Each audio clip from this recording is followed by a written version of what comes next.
Díagwit agus fáilte go dtí an ceacht gaeilge. Féach an seo tá Saoire, Gréine, Thar, Lear, sun holiday abroad. So sna picture seo tá picture 1, picture 2, picture 3 agus picture 4. Okay, so scríomh cúpla obair faoi picture 1, a 2, a 3 agus a 4. Write a couple of sentences about these, okay? So, mar hampla picture 1 tá buacail óg ag surfáil. Okay?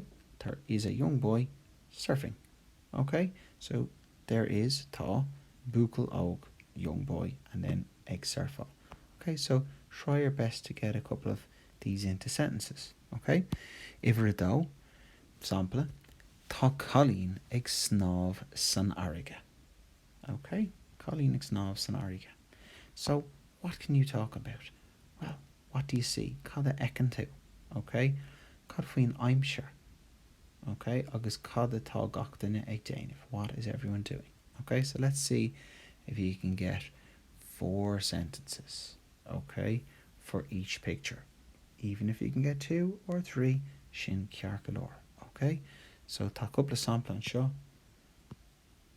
Féach an seo. Cad atá ar siú? What's going on? Tá buacail egg. Tá Colleen egg. Tá fear egg. Cearc go leor?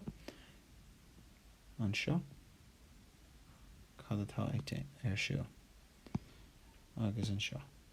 Okay? So sin an task atá a gcuibh inniu.